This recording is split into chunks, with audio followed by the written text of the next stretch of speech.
Hey everyone, I wanted to tell you all about this book I read recently titled Burning Water, and it's by Laurette. It's about the Aztec religion, and so the author describes and explains the iconography of their culture. And Aztec religion was, integrated into almost all of their, daily life. And so the author also explains, some of their practices and their ceremonies and the gods that those ceremonies were dedicated to, and the backstories of the gods, and, the grand narratives that the Aztecs held to be true, and, that explain our reality and why we're here.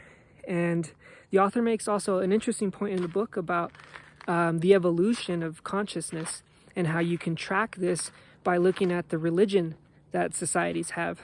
And so there is an archaic period of about 3,000 years that's been identified by archaeologists in the Valley of Mexico, where there is no central figure, no divine being, or any kind of evidence that there's this concept of wholeness, that there's this concept of the spirit and the creator and being one with the creator, and that we can reunite, and that the universe itself emanates from us.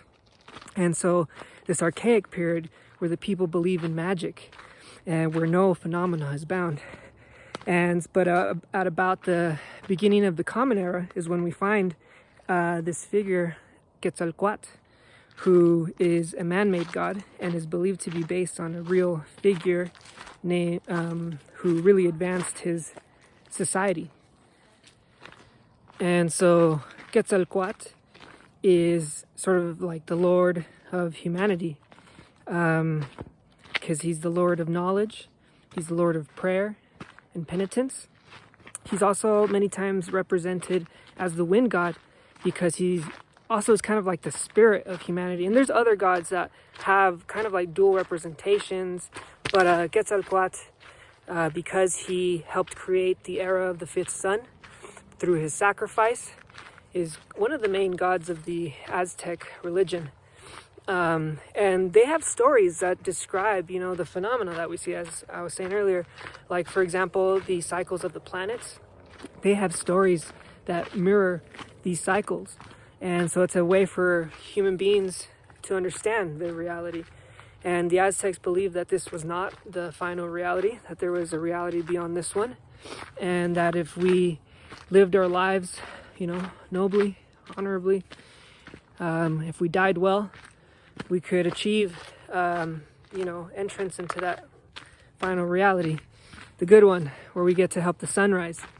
And there's a story, like Venus, for example, the planet Venus, it rises. You see it in the western sky before it dips down beyond the horizon, and it goes underground.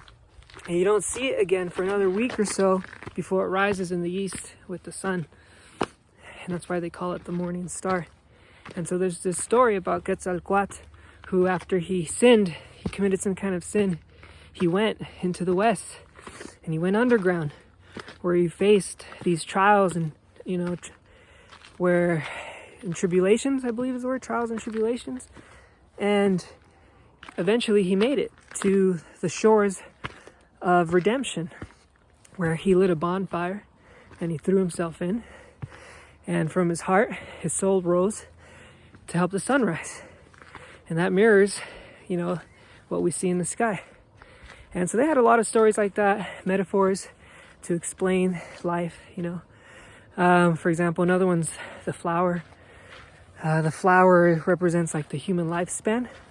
And that's why Xochipilli, the Lord of Flowers, is actually the Lord of Souls. Because the flower has a metaphor for the soul. When it blooms, that's a life well lived for us. And so there's also the heart is central to their iconography, blood, the earth itself. So really cool book, Burning Water. I recommend you all check it out. Check this out.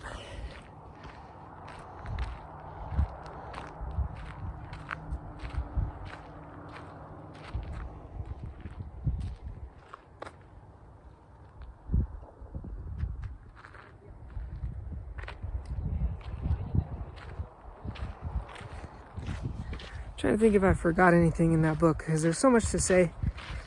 They also had this concept of duality. Quetzalcoatl was represented as the wind god because, you know, he's like that invisible force that moves us from the inside. But this concept of duality, Quetzalcoatl also represents, because his other representation is this feathered serpent. And if you think about a creature like the feathered serpent, it's a creature that should be terrestrial because it's a snake, but it has the attributes of a bird and it can fly. And in human beings, the contradictions that are meeting each other are the spirit and matter. And the spirit is that force that moves us, and matter is the thing that the spirit is enmeshed in. And if matter wins over the spirit, then our spirit is annihilated.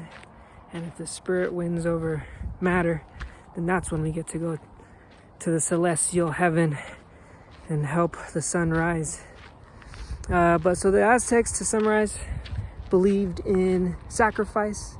They believed that this was not the real reality. They believed in all kinds of things.